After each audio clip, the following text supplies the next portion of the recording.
Okay, so here's a review of the part 2 type questions that'll be on the test on Thursday. The first one is the product of 6x minus 2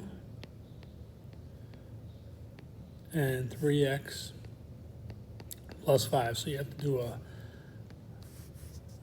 FOIL. So 6x times 3x is 18x squared. 6x times 5 is plus 30x.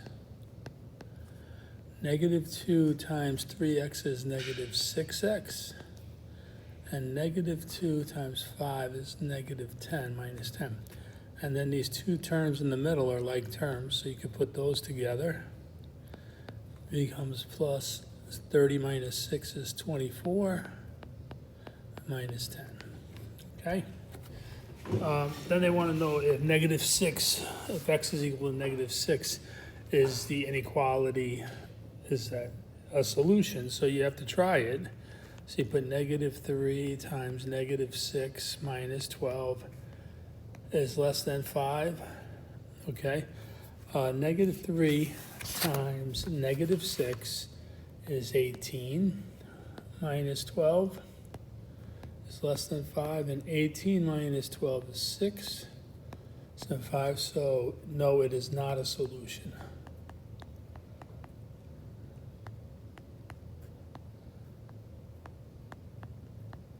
Okay. Solve algebraically the inequality. Now, some people still add the 1 and the 2 first. You can't add if you have multiplication to do, right? PEMDAS. So it becomes 1, and then we're going to distribute this 2 first. Plus 8x. 2 times 1 is plus 2. And then we're going to gather the two constant terms, right? The two numbers. 1 plus 2 is 3, so we have 8x plus 3. Now, even though if you subtract 8x, you're going to get a negative, but that's okay because we know how to deal with the negative. I like to move the x's to the left side. So if I do that, I get negative 3. X minus 6 is greater than or equal to 3. I'm going to add 6 to both sides. And you get negative 3x is greater than or equal to 9. Then when you divide by negative 3, you get x, you have to flip the sign around, is less than or equal to negative 3. Okay, so to graph that, less than is to the left on the number line. So you're going to put a closed circle at negative 3. And you're going to shade to the left, the same way the inequality is pointing. All right, let's go on. 21. 21's a lot of work. The first thing you have to do is you have to plug these two numbers in and get those are inputs, and get the outputs, and then you could find the average rate of change. It's like having two coordinates and finding the slope between them. So f of negative 4 is equal to negative 4 squared plus 6 times negative 4 plus 10. So negative 4 squared is 16. All right, 6 times negative 4 is minus 24 plus 10, okay? Now 16 minus 24 is negative 8 plus 10. So f of negative 4 is equal to 2. So that means you have the point, the input is, or the x value is 4, negative 4, and the y value is 2. And then we're going to plug the other point in on the other side of the range. We're going to find f of 2 is equal to 2 squared plus 6 times 2 plus 10. This becomes 4 plus 12 plus 10. So f of 2 is equal to 4 plus 12 is 16, and 16 plus 10 is 26. Okay, so I have a point 2, 26 in the coordinate plane. So now we can go y2 minus y1, x2 minus x1, and we get 26 is minus 2 over 2 minus negative 4. And this becomes 26 minus 2 is 24. You have to change the signs, and this becomes over 6. So this average rate of change is 4. Okay, and then you could take any 2 points here, right? This is a point, right? This is x1. This is y1 in the table. x2, y2, and find the average rate of change, right? So that's really the same as the slopes. So it's -6 minus -8 over -3 minus -4. Okay, this becomes plus plus. So you have a 2 here, you have a plus plus, and this is -3 plus 4 is 1. So you have an average rate of change of 2. So that means this is g of x. So that means f of x, which has an average rate of change of 4, has the larger average rate of change.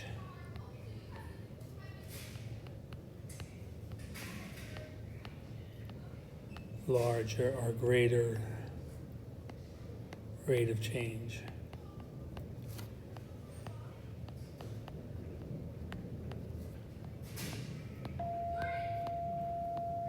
Okay, 22, an arithmetic sequence. This one is A1. All right, -2 is A1. And the D, I'm going to do B first. D is 1 minus -2, right? You just subtract 2 that are in sequence. The second one minus the first one. And this is 3. Okay, so AN is equal to the first term, which is -2, plus D, which is 3, times N minus 1. Okay, so that's the explicit formula. Now you could simplify it if you want, but I'm not going to ask you to on a test. Now we're going to find the 20th term, and 20 is equal to -2 plus 3 times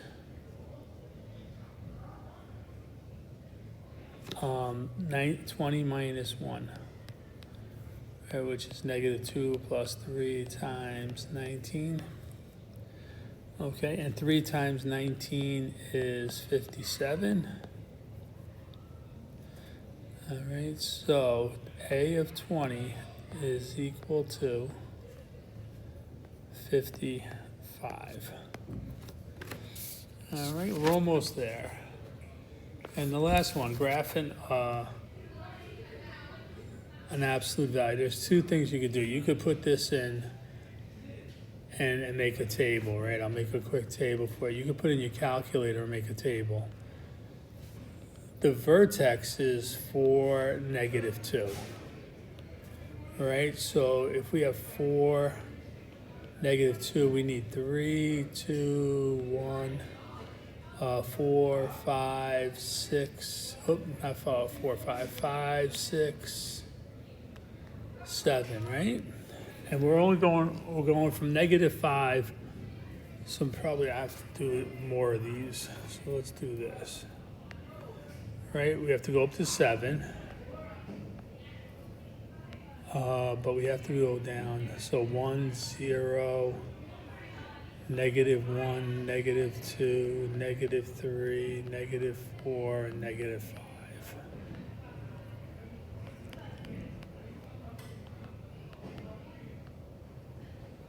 Okay, so then they go up. So by 1, so that's -1, 0, 1.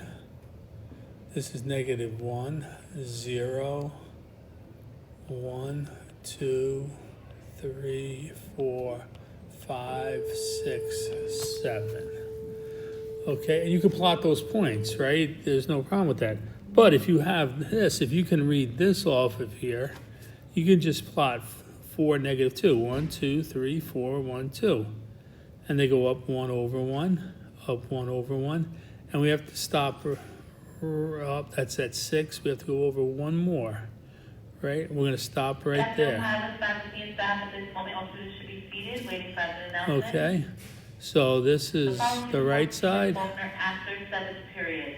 And then the other one goes up 1, 2, 3, 4. Right, we're at 0. We have to go to negative 5. That's 4, 5, 6, negative 5. We're at negative 3, negative 4, negative 5. They are graduates from the class of 72 and they are... Okay, so that's the graph. And it says, what are the zeros? You have a 0 here and a 0 here. So x equals 2, 3, 4, 5, and 6. 2, 6. Those are the two zeros. And the range, the lowest point down here is 1, 2, 3, 4, comma, negative 2. So negative 2, the range goes from negative 2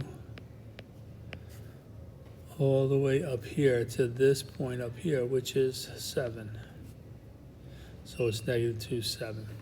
All right, I hope that helps. Bye.